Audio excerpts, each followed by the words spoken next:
Greetings, everybody. It's John Clerides, Marquis TV again. It's been a while since we've done a video. We've got a special guest. We've got Sam Weaver from Churton Winery in New Zealand. And as usual, we tasted the wines just a little bit before starting this video.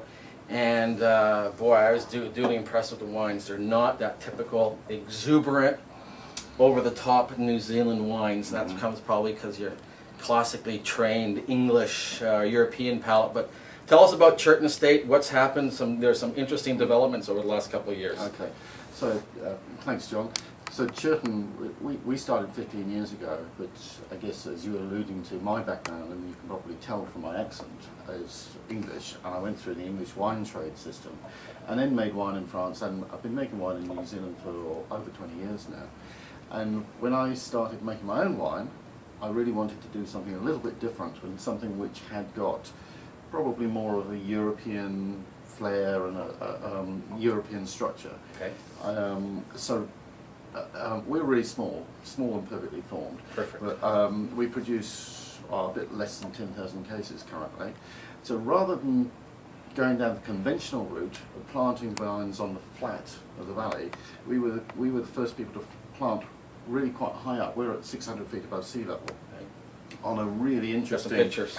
Okay, this is very cool. I don't know whether you can see this, but so most of Marlborough is in the bottom of the valley here, and we're up here, which is about 25 kilometres away from the main centres, and we're much higher. As I say, we're at 600 feet. This is a cooler picture. It tells you almost the escarpment or the plateau that you're on. Yeah. And it has, you said, it's about a 14 to 20 degree slope at certain parts of the vineyards, which is very difficult to see in this picture. Yeah.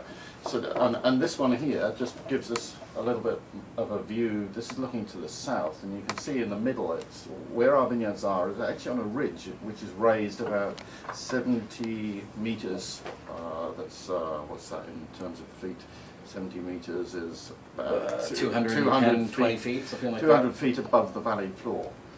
And when we set up the vineyard, what I was looking for was a really different sort of soil structure, because most of the soils in Marlborough are these very young alluvial gravels. And what I wanted was something with a bit more substance, because for me, wine is about texture. And you know, this funny relationship between texture of the soil and clay in the soil and the texture in wine. So, you know, having a clay soil, particularly in a dry environment, is really, really beneficial.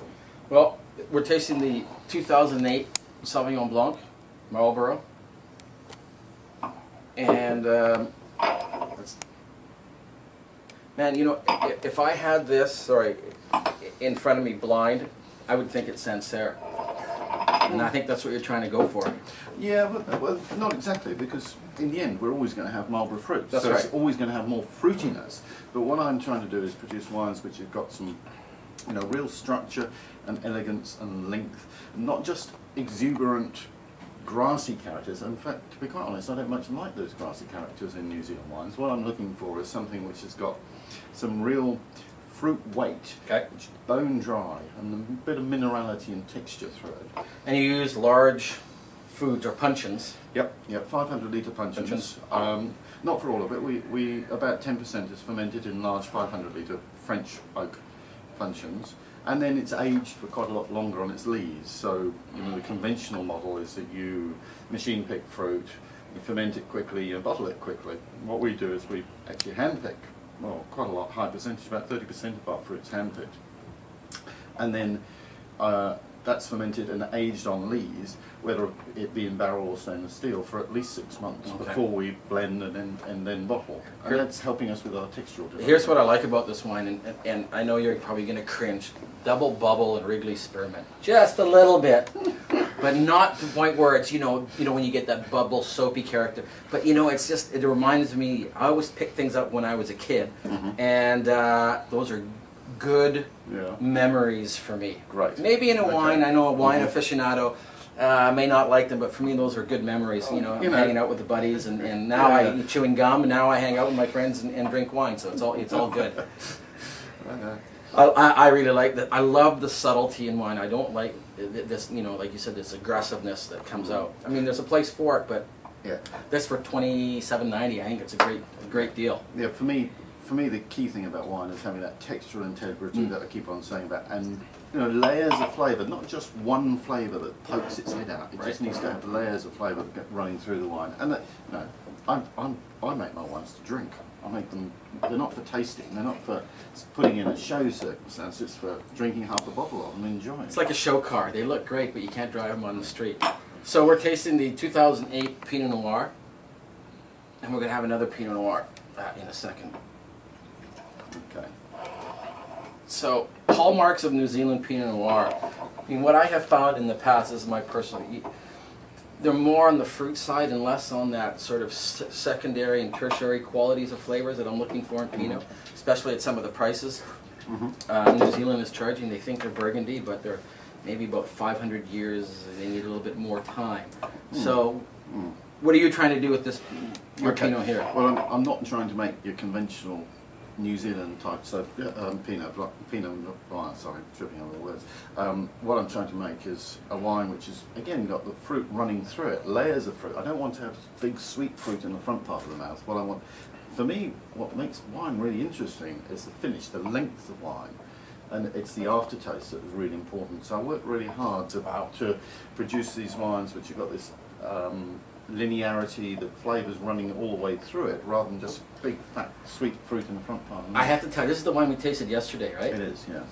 I tasted it yesterday, I liked it, and I said to my comment was, a little bit too ripe in fruit, a little bit too much.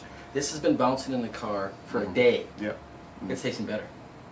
Well, good wines will improve. Holy smokes. I mean, in the end, it's, I don't know, maybe I should look at the biodynamic calendar.